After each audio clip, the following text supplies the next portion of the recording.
Purihin ang ating Aba Shaddai at maraming salamat muli sa ating dakilang ilihim na nagbigyan tayo uli ng isang pagkakataon para tayo po ay patuloy na makapagpayag ng kanyang banal na salita. But before we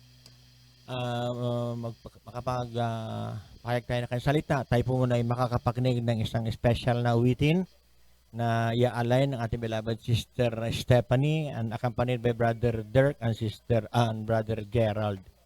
So maraming salamat muli at tayo po ay makinig na pakinggan natin ang mga asang makalangit na awiting ito para sa ating mahal doon ay po lamang. Purihin natin ang Basday.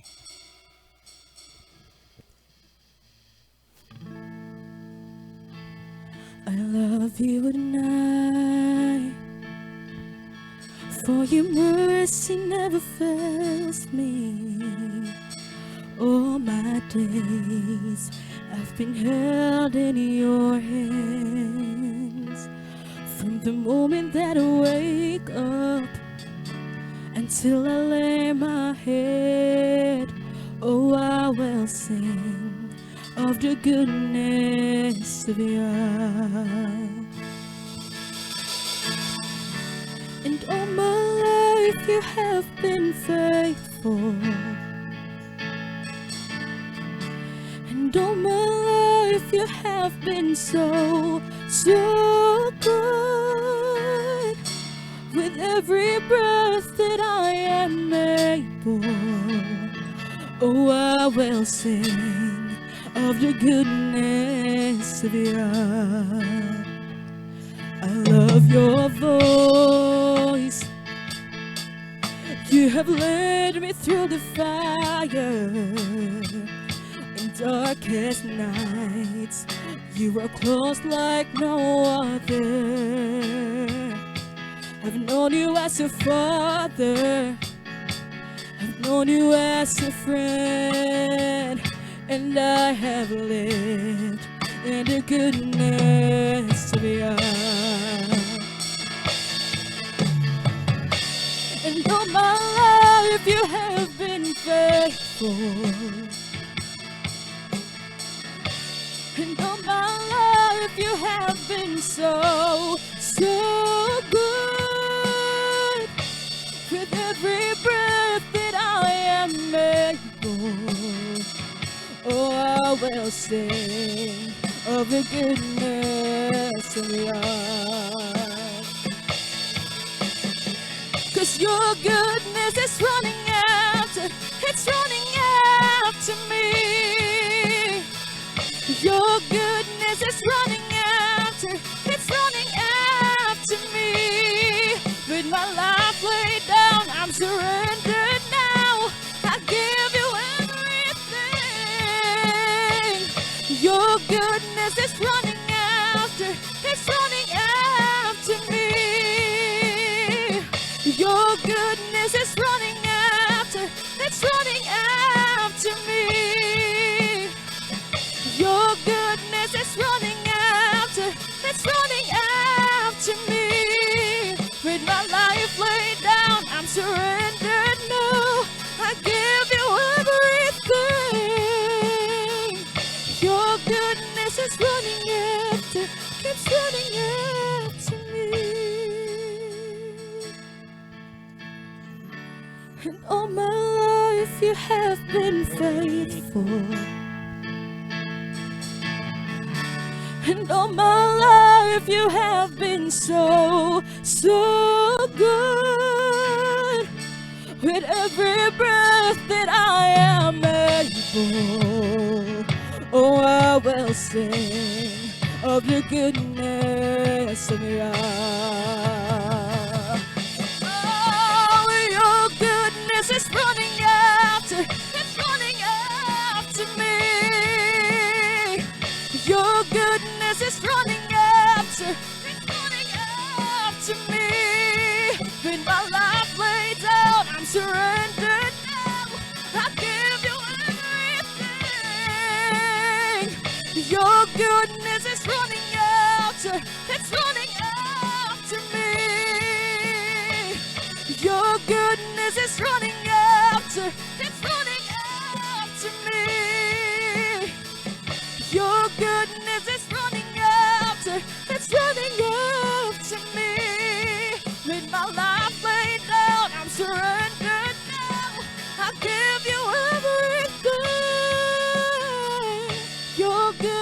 is running after, it's running after me. And all my life you have been faithful. And all my life you have been so, so good. With every breath that I am able, oh, I will sing of the goodness of yours. Oh, I will sing of the goodness of yours. And I will sing of the goodness of yours.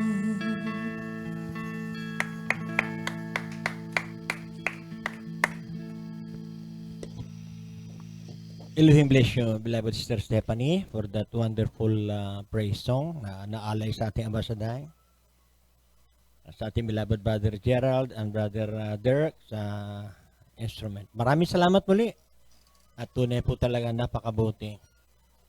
Napakabuti ng ating ambasaday. No? Napakabuti ang ginagawa niya sa ating mga buhay. At kung alam lang talaga sana ng mga marami, na wala pang lugi ang paglilingkod sa Lord. For as long as you know the right way to serve and sa paglingkod sa ating ambasaday. Okay, once again mga beloved brethren and my beloved countrymen, I would like to greet you in the name of this Adonai Yeshua.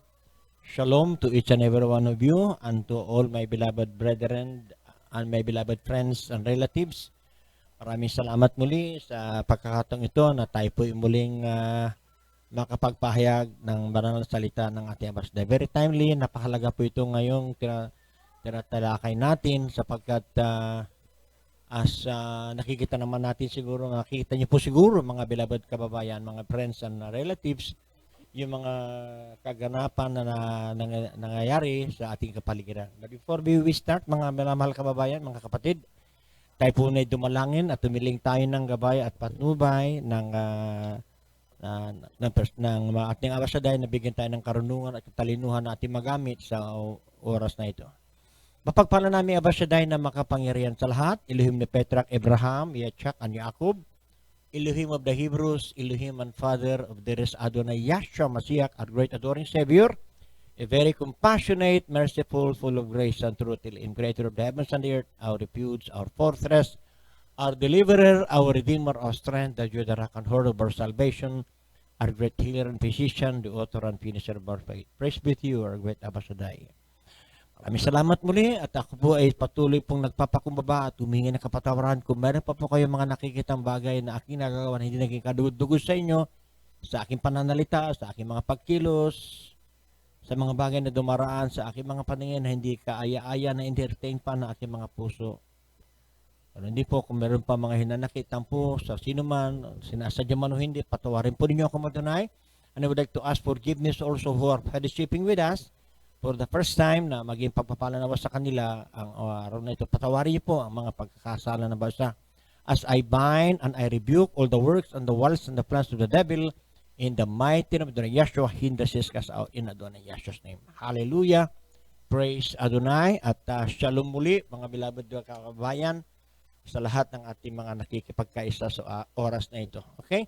Let's open our Bible. Dito po sa sulat ni Apostol Pablo sa mga mananampalataya sa mga taga-Roma. Sulat po niya ito at sinulatan niya sila at binigyan niya sila ng warning at paalaala sa mga hindi naniniwala, na hindi lubusang nagtitiwala at sumasampalataya sa nag-iisang bugtong na anak ng Elohim, the only begotten Son, our Adonai Yahshua HaMashiach.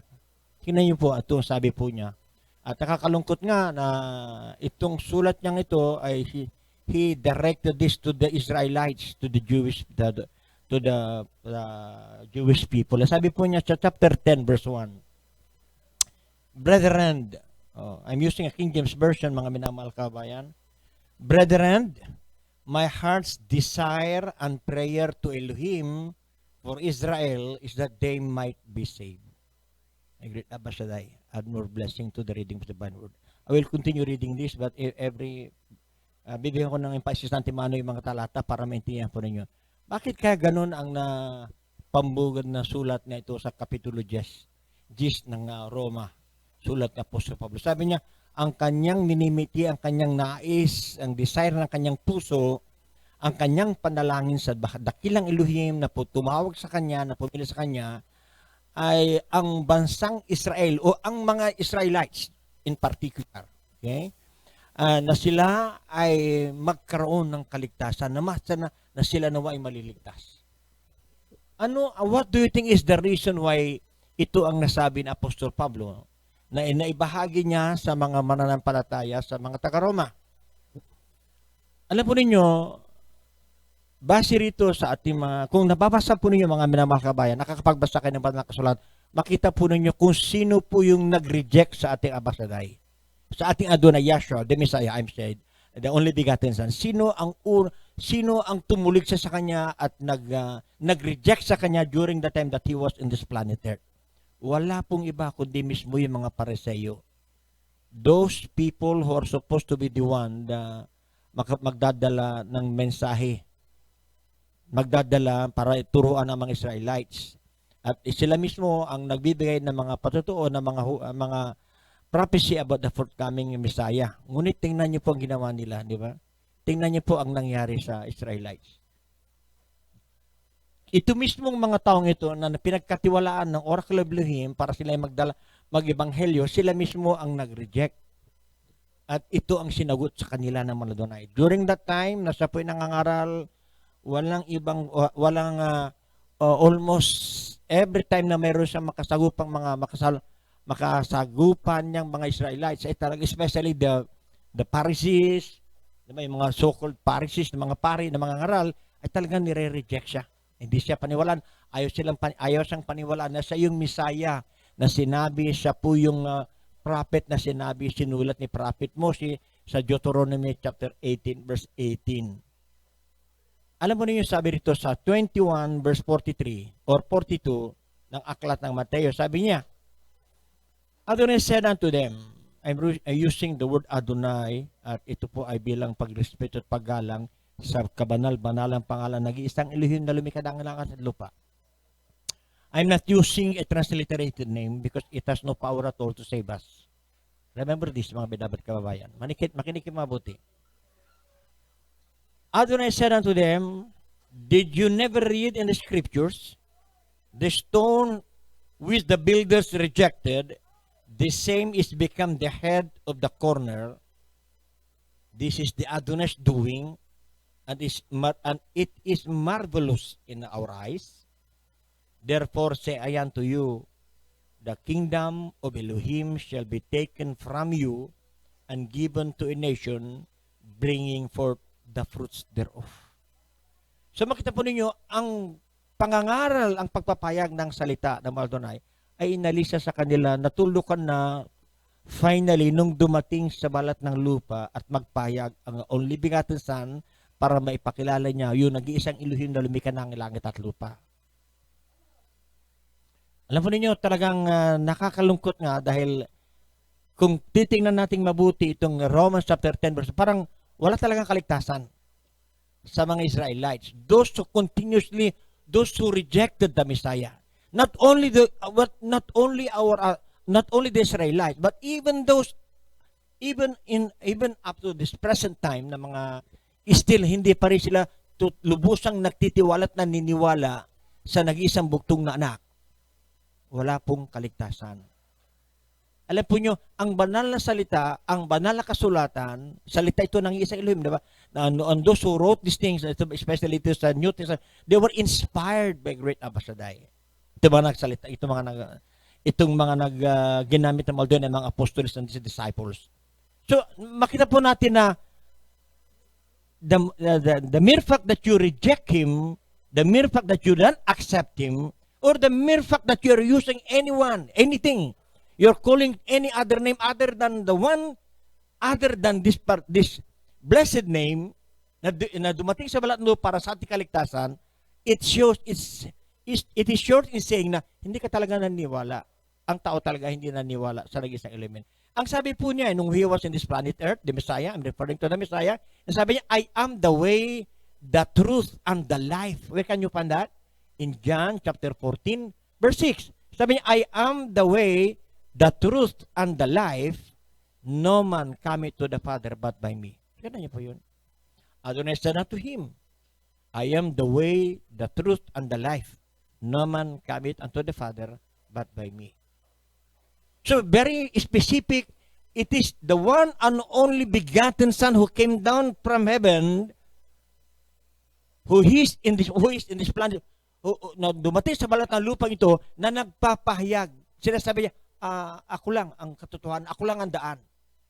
Tingnan niyo po ngayon ang nagaganap ngayon sa ating kapaligiran. Ang mga tao ay maraming tinatawag, iba't ibang mga pangalan ang pinakamit para sila lang ay mag-akala nila sila ay makakaroon ng kaligtasan. Why these things happening right now in our midst? Actually, hindi na po ito bago no? Sa banal na kasulatan, if you are continuously studying and searching the word of Elohim, makita natin since time immemorial, ito mga Israelite, during their time, when they rejected, they don't have any knowledge at all about the Messiah, about the nag-iisang Elohim, di ba? The priests were rejected. Di ba nasabi sa book of Hosea, my people were destroyed because of lack of knowledge. Bakit wala silang kaalaman tungkol sa salita ng Maldonay? Because yung mga taong pinagkatiwala ng Maldonay, yung mga pari, I'm referring to the Pharisees during their time, hindi nila tinuruan. Hindi nila tinuruan ng mga Israelites para makilala nila at masunod nila ang ating ang palatuntunan ng utos na nasinulat sa banal na kasulatan. Di ba? Tingnan niyo ito. Sabi niya, my people are destroyed for lack of knowledge. Why lack of knowledge? Kasi hindi na nga ginampanan ng mga pari. The mga pari, I'm referring to the Pharisees during that time, okay? Because thou hast rejected knowledge, I will also reject thee. Who rejected knowledge? Ito po yung mga pari, the Pharisees. They rejected the knowledge. Yung kaalaman patungkol sa nag-iisang, sa palatuntunan na ibinigay sa kanila ng Maldonay. More particularly about the Ten Commandments. Kung mababasa niyo po yung Ten Commandments, hindi nila itinuro na ito. Hindi nila itinuro sa mga Israelite during their time. Sumamba na sila kung sino-sino nila kinasinambahan. At isang pinaka-glaring na nakakatakot, mga beloved brethren, ang talagang maliwanag pa sikat ng araw, yung sumamba na sila sa Queen of Heaven. Tingnan niyo po ito. Sabi niya, because thou hast rejected knowledge, referring to the priest, I will also reject you, that thou shalt be no priest to me. Ganda po yun? That thou shalt not be no priest to me. Seeing that thou hast forgotten the law of the Elohim. The Ten Commandments. Diba? You have forgotten the law of thy Elohim, I will also forget the children. Tingnan niyo po yun. For they, sino ito i-refer ni Prophet Isaiah na sinasabi ng mga doon sa yung mga pari during their time. But it is very unfortunate, mga beloved brethren. Nakakalungkot na. Kung ano yung nireject ng Maladunay, tingnan niyo, kung ano yung nireject ng Maladunay, siya naman ngayon ang in-embrace at ito ngayon ang lantarang ipinangangaral ng mga Roman pagan Catholic religion. Nakita niyo po yun? Nakita po niyo yun, mga minamahal kabayan. I hope, do not be disheartened. Huwag po kayo magagalit sa akin kung kayo po ay nasa sekta ng panampalatayang yan, na patuloy pa rin kayong tumasamba sa mga ribulto sa mga inyong larawan. Wala kayong kaalam-alam tungkol sa termal at wala kayong kaligtasan. I'm telling you this. Wala kayong kaligtasan. Diba? Bulitin ko ulit, babasahin ko ulit yung sa Romans chapter 10 ba? Dito, tinutukoy niya yung mga Pariseyo, yung mga Israelite.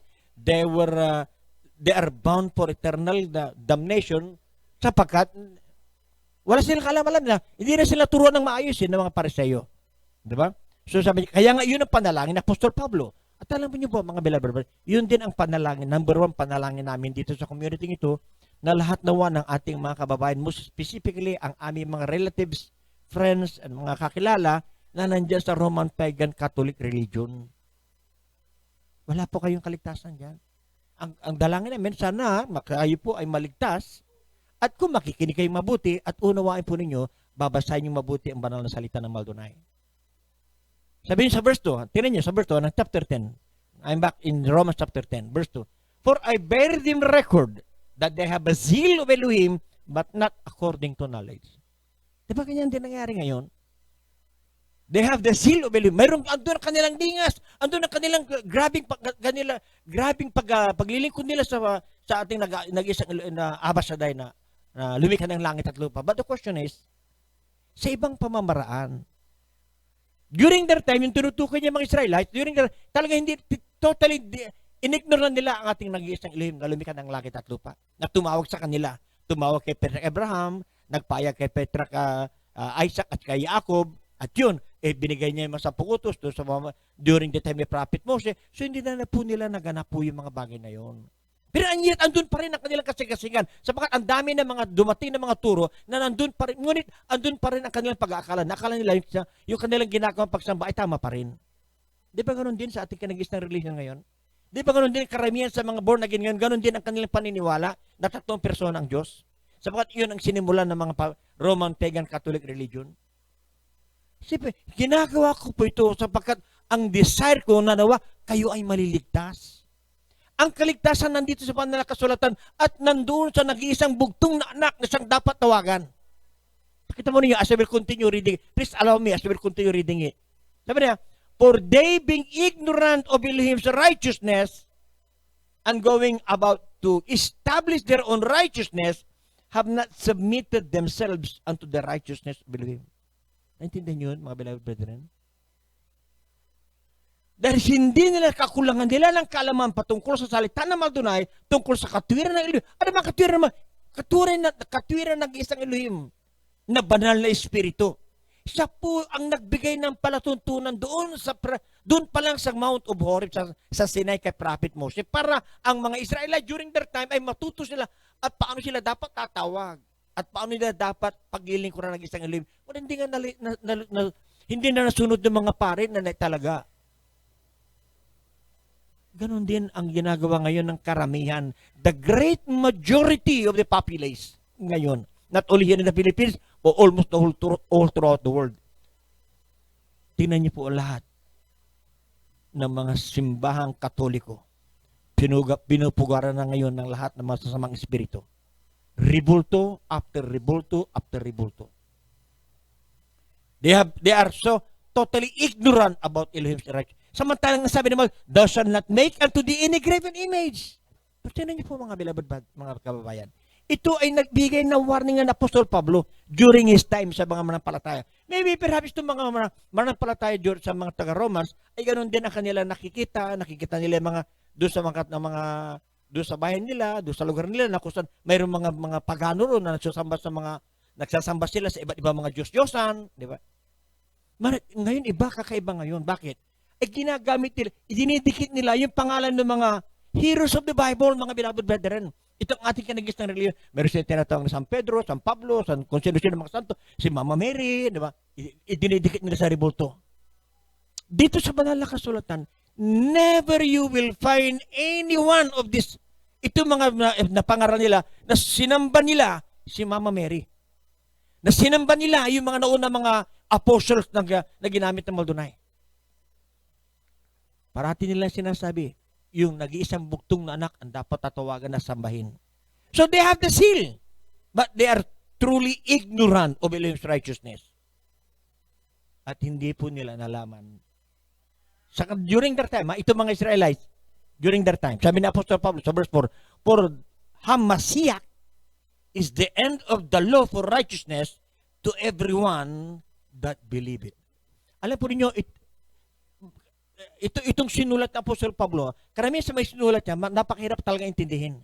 Kaya nga may sinabi sa Apostol Pedro nasabi po niya na ang mga sulat daw ng Apostol Pablo ay mahirap, napakalalim, napakahirap intindihin.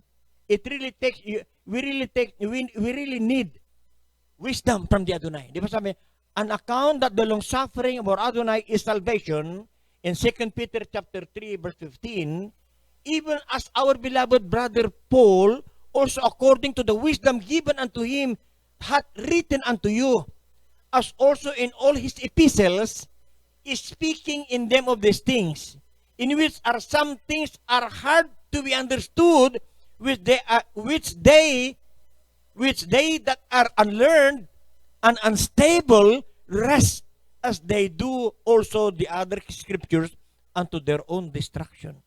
So binabaluktot nila, gumagawa sila ng sarili nilang conclusion patungkol dito sa mga sulat ng Apostol Pablo. Kung hindi magtatama sa kanilang paniniwala na narinig nila sa mga nangunang nangaral sa kanila, marami mga pastor sasabi na mga hindi applicable sa atin yan. Ano sabi niya? Unlearn ang kakahinat na niya, distraction. Tingnan niyo po ha, Hamasiak is the end of the law. Ano ba ibig sabihin nun? Karamihan na maraming pastor na mga ngaral ngayon, sabi nila, tapos na yung law, tapos na yung Old Testament, yung more particularly sa Torah, tapos na raw yun. Hindi na raw applicable sa ating kapanahunan. You can just imagine. Yung salita ng Maldonado, sabi niya, heaven and earth shall pass away, but one jot nor one tittle shall was passed from the law. It is the Adonai himself, the Messiah himself, siya mismo ang nagsabi Hindi po lilipas ang salita ng Maladunay. Yung binigay niya sa mga Messiah, sa mga Israel during their time, itinuro sa kanila para sila mismo ang gagamitin niya na magpapayag. Makilala ng tao, yung nag-isang lumikha ng langit at lupa na unang pumili kay Peter Abraham. Think not that I am come to destroy the law. Matthew chapter 5 verse 17. Think not that I am come to destroy the law or the prophets. I am not come to destroy but to fulfill. Yung ibig sabihin nun, kung sabi ng marami ngayon, na ang ating Messiah daw ay ang mga yung tinatawag na Torah na pinag-aralan natin ay hindi raw applicable sa ating kapanahunan, especially mga born again daw ngayon. Di ba? Ay hindi na applicable itong salita ng Maldonado. It is the word of Elohim. Sabi, I did not come to destroy the law. Think not that I am come to destroy the law. I come to fulfill. Nagpunta ko dito para ganapin. So, ano nangyari ngayon? Tingnan po niyo, ito ang naging isang malaking problema. Sabi, tapos na, tinuldukan na yan. Christ is the end of the law. Maybe partly yes, masasabi nila, kasi may mga ibang mga interpretation, sa ibang mga versions, yung end of the law, ibig sabihin nun, may tinutukoy siya particular doon sa Torah. It is not the whole Torah, but particularly, yung tinatawag na mga offering about the burnt of, yung mga offering tungkol sa, tinuturo tungkol sa Messiah, di ba? The shadow of the good thing to come. Yun ang tinuldukan, yun ang tinapos. Yung mag-aalay ka ng susunugin para kasi yun ang mode of salvation nila ng mga Israelite during their time. Mag-aalay sila para magkaroon sila ng fellowship, magsusunog sila magdadala sila ng mga hayop na specified sa Torah. So yun ang mode of kaligtasan nila para makalapit sila. Meron sila fellowship, magdadala sila pag meron sila nagawa kasalanan every year, every month, every day pag pupunta sila sa tabernakulo, may doon silang handog at para magkaroon sila ng fellowship sa Maldonado. Mapatawad na kasalanan. But first and foremost, they must have to ask forgiveness. So, ang nangyari, sabi nila, since tinuldo ka na raw ito, di ba sabi nila, tapos na lahat yun. Hindi ho.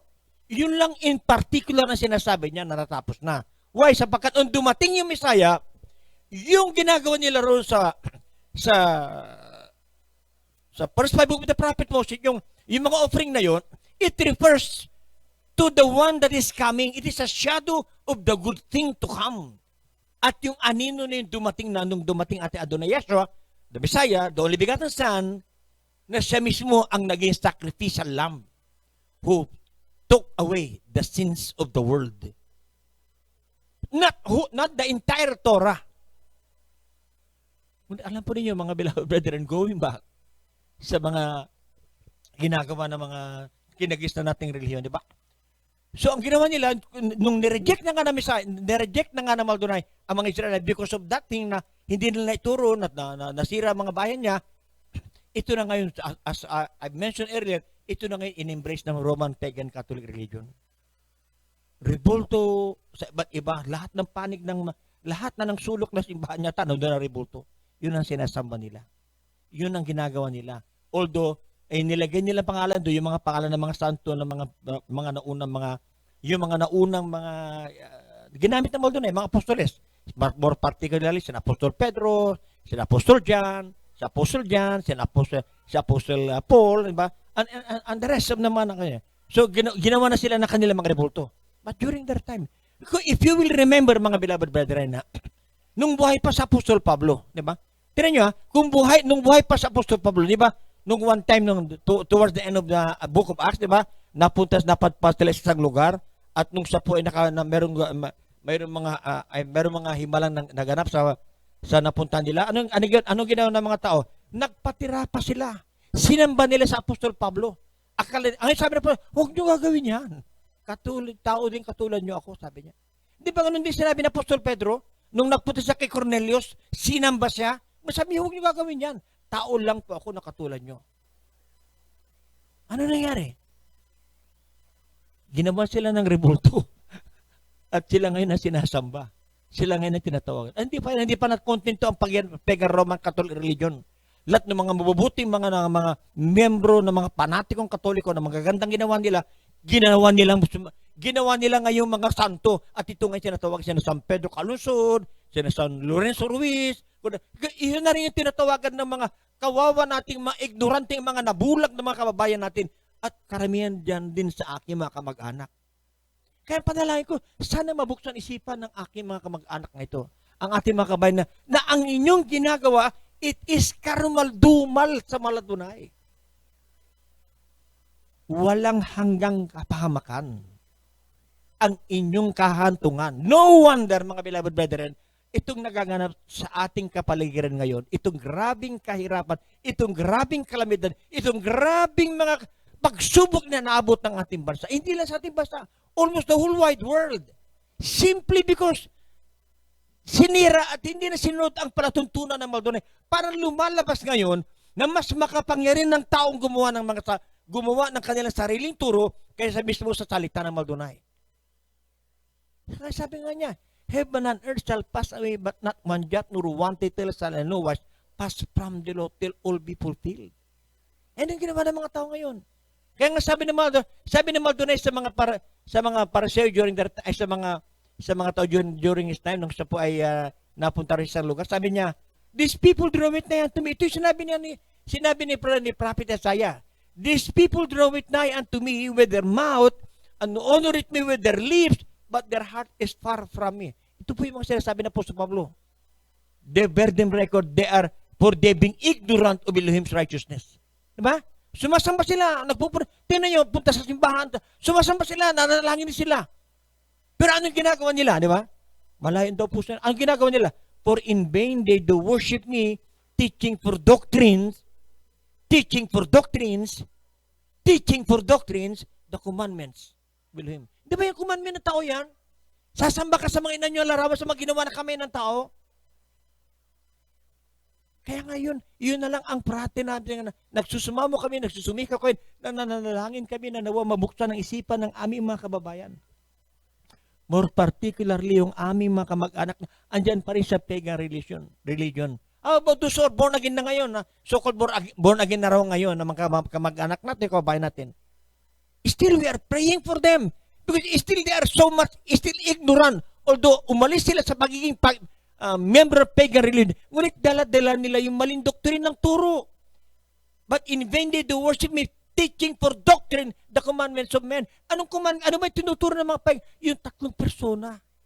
Tatlo raw ang Diyos. Diyos Ama, Diyos Anak, Diyos Espiritu Santo. Hindi pag ipaliwanag mo, ano yan? It's a mystery. The three is one. It's a mystery. You can just imagine. Nakapag-aral naman tayo, nakapagbasa po kayo, nakapag-aral kayo, alam niyo naman siguro yung ABC, alam niyo naman siguro 1 plus 1. Hindi na, ito napakaliwanag sinasabi ng banal na kasulatan. Thou shalt not make unto thee any graven image. Hindi sana masusubukan ng kaligtasan. Di ba? Ang sabi ng Apostol Pablo, ay pumunta na ako rin sa verse 9 ng chapter 10 ng Romans. If thou shalt confess with thy mouth the Adonai Yahshua, blessed be glory, yung binabagit kong pangalan, Yahshua, blessed be the Lord, that is His original name. And that one original revered name is not just simply an ordinary name. Yan mismo ang pangalan ng isang amang lumikha ng langit at lupa. Ibinigay niya sa bugtong na anak through an angel Gabriel. Yung pangalan ng ama at saka yung pangalan, hindi po ito dalawa. Ay, ang dami mga born again ngayon na hindi na alam ang pangalan ng ama. Anong pangalan ng ama? Di ama. Ay, pangalan anak, di Jesus. Hindi dalawang pangalan nila. But are you not wondering why? Nung sinabi ni Maldonado na baptizing name in the name of the Father and the Son of the Spirit, anong magbaptize sa Apostol Pedro, bakit isang pangalan lang ginamit niya? And it's very unfortunate, sa ating mga bagong limbag ng banal kasulatan, ang ginamit na yung transliterated name. Why don't you go back to the original name? Sapagkat yun ang kaligtasan. Tinayin po niyo, ha? That if thou shalt confess with thy mouth the Adonai Yahshua, blessed be the Lord. Ito po yung original name. Ito po yung isinulat ni Apostol Pablo sa kanila. During that time na isinulat niya ito, hindi niya alam yung pangalan Jesus. And shall believe in your heart that Elohim hath raised him from the dead, thou shalt be saved. For whosoever shall call upon the name of the Adonai shall be saved. So doon pala kaligtasan sa pangalan. Doon pala sa pangalan, ay wala ka ng kaligtasan. If you're a born again and you accepted the Messiah as your Adonai Savior, anong pangalan na kinumpes mo? Kung ibang pangalan, it is a transliterated name, I'm sorry to tell you, my beloved friends and kaibigan at kamag-anak at kababayan, wala kang pangalan, no, masusumpungan. Hindi mo masusumpungan ang pangalan mo sa buhay sa kalangitan. Bakit? Iba yung kinumpes mo eh. Ibang pangalan eh. Kaya dito pa lang sa ating sa buhay natin sa balat ng lupa ito, di ba? Pag mali yung pangalan ibigay mo, hindi sasabihin, ay walang ganyang pangalan dito. You must have to give the original, yung tunay na pangalan. Di ba? For whosoever shall call upon the name of the Adonai shall be saved. In verse 13 ng chapter 10. O ngayon, ganito sinasabi ng verse 14. How then shall they call on Him in whom they have not believed? Paano sila tatawag kung di sila naniniwala? At paano naman kayo maniniwala? Hindi yun narinig. Ito, ipinapayag sa inyo ngayon namin. Ngayon, kung diyan sa kinakalagay niya, kinakalagay yung sekta ng panampalataya, whether born again o anumang klaseng relihiyon na kinakaniban nyo, pag ang ginagamit nila para sa inyo ay yung Jesus pa rin, ito, binasabi ko sa inyo, you don't inayot about, wala po kayong kaligtasan. Hindi po ako nagja-judge. The Bible speaks for itself. Neither is there salvation in any other, for there is no other name given under heaven whereby men shall be saved. Ako niyo po yung mga beloved kabayan. Kung naintindihan niyo po yung Acts 4:12, na kayo na nakapag-aral at naunawaan po ninyo, ano po ba ang lingwahe ginamit nila during that time, nung sa Apostol Pedro nagsalita ng talata na yan? Is he referring to a name Jesus? Or he's referring to original name? Neither is there salvation. So kaya, paano ka ngayon maniniwala sa isang ngayon mo lang napakinggan pangalan? Simple lang. Just ask forgiveness and ask the Adonai to enlighten you, open your mind, and give you the right understanding. How then shall they call on Him in whom they have not believed? And how shall they believe in Him of whom they have not heard? And how shall they hear without a preacher? Yung ba sa palagay po ninyo, nagpipreach sa inyo ng mga pastor, mga pari, ministro, nagpapayag sa inyo? Sa palagay ko nyo kaya, were they ordained and chosen by Elohim? That they receive a revelation coming from the Adonai? Kung yung namiminuno sa inyo ay mayroon siyang may papatunay na may sasabing patutuon niya na, oh, I receive a vision, I receive a revelation coming from the Adonai. Kasi sabi naman doon, sabi niya, if there is any prophet among you, sabi ng book of Numbers, I, the Adonai, will make myself known unto him in a dream and in a vision. Pero kung ang pastor nagtuturo sa iyo ay galing sa Bible school, I tell you, yung Bible school, tinuro niya nagturo sa inyo, ano ituturo sa inyo? Di Jesus. So hindi ka maniniwala, hindi niyo paniniwala ito sinasabi ko sa inyo. Bakit? Ayun ang kinagisnan natin eh. Sabi nga may mga ilan ako mga nakakausap, sabi niya, ay dito na ako nabuhay, dito na ako mamamatay. So be it. Ganun nga mangyayari. But why don't you give yourself a chance? Di ba? Mag-start kayo mag-research. Mag-start kayo mag-aral at manalangin. I am telling you this. Itong banal na kasulatan na tangan-tangan natin, kung ano man tangan-tangan mo banal na kasulatan na version, these are not the original one. It was already translated in different languages. But just the same, makita po ninyo, bakit ang pangalan pinalitan? Do I need to change the name when it is a proper name? Hindi ba? Ang pangalan mo mananatili hanggang sa mamatay ka na yun ang pangalan mo. Walang pwedeng magbago yan. Ibinigay ng tatay mo yung pangalan mo, mananatili yung pangalan mo hanggang sa mamatay ka na. Ganito rin yan. Walang pinag-iwan. That's as simple as that, mga beloved brethren. So ngayon, and how shall they preach except they be sent? Ito mga nangangaral na mga kinakaniba nyo. Were they sent by the Adonai? If there anyone among you who says to be a prophet, a pastor, a bishop, or whoever you are, a pare or a ministro, di ba? They receive a revelation coming from the Adonai. And how they preach, except they be sent.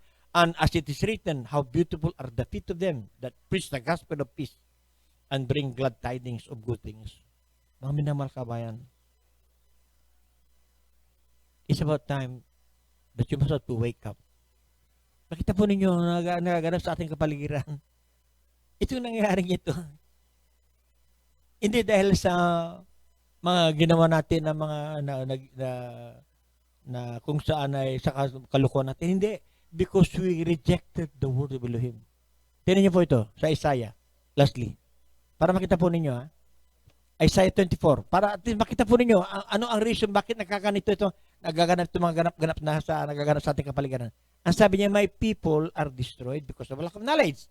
Sabi niya, the land, behold, the Adonai make it the earth empty, chapter 24, verse 1 ng Isaiah, and make it waste, and turn it upside down, and scatter it abroad, the inhabitants thereof. Nakita niyo po yun? Sino raw gumagawa nito? It is the Adonai himself. What do you think is the reason why nangyayari itong mga bagay na ito? Kaya no matter, no amount of prayer, kahit na magkaisa-isa kayo manalangin, kung ibang pangalan tinatawag ninyo, at ibang paniniwala nyo sa tinatawagan po ninyo, mapupunta lang sa bingi ang inyong mga panalangin. It's only exercise in futility. The land shall be utterly emptied and utterly spoiled. Utterly spoiled, for the Adonai had spoken this word. Salita raw ng Adonai ito, so shall my word that goeth forth out of my mouth, it shall not return unto me void. Sana naintindihan niyo mga minamahal kabayan. I'm begging you and appealing to you. Nag-isa lang yung ating kaluluwa. Where will you spend your eternal life after this life? If your name will not be found written in the book of life in heaven, sigurado na ang pangalan mo nakasulat sa impyerno, sa dagatang apoy. The earth also, the earth mourneth and fadeth away. Di ba ganun nangyari ngayon? The world languisheth and fadeth away. The haughty people of the earth do languish. Hindi po nangyari ngayon. The earth also is defiled under the inhabitants thereof because they have transgressed the laws. Tingnan nyo. The Roman pagan Catholic religion and almost the whole religion for that matter, they have transgressed the laws. More particularly the Ten Commandments that was given by a great Abba Shaddai to the Israelites during their time. Therefore, hath the curse, have transgressed the laws, changed the ordinance, broken the everlasting covenant. Therefore hath the curse devoured the earth, and they that dwell therein are desolate. Therefore the inhabitants of the earth are burned, and few men left. Mga minamahal kabayan, sana nabuksan ang isipan po ninyo. I don't have any other intention but to emulate you, maintindihan po ninyo ang kahalagahan ng pagkilala sa nag-iisang Elohim na lumikha ng langit at lupa. Nag-iisa lang po yun, hindi po sila tatlong persona. Nag-iisa lang po yun. Nag-manifest lang siya in different figure.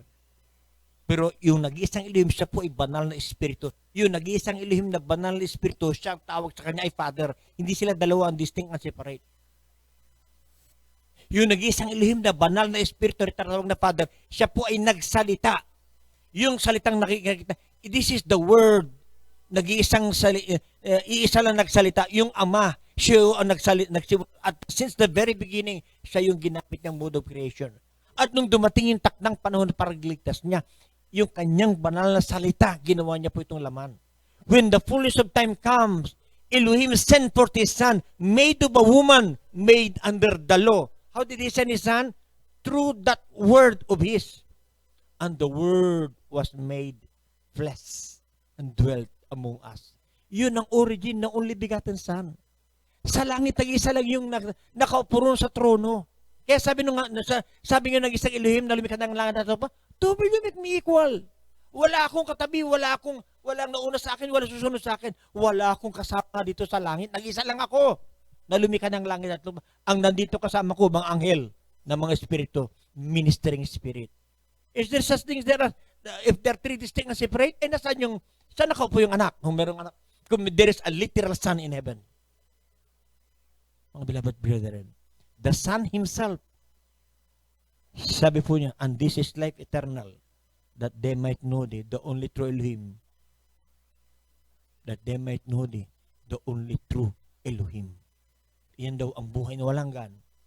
Sinasabi ng Son, nag-isa lang daw yung Elohim, yung Father, mga beloved brethren, mga binamahal kabayan. So I hope, itong mga bagay na ito na nabahagi sa inyo, ay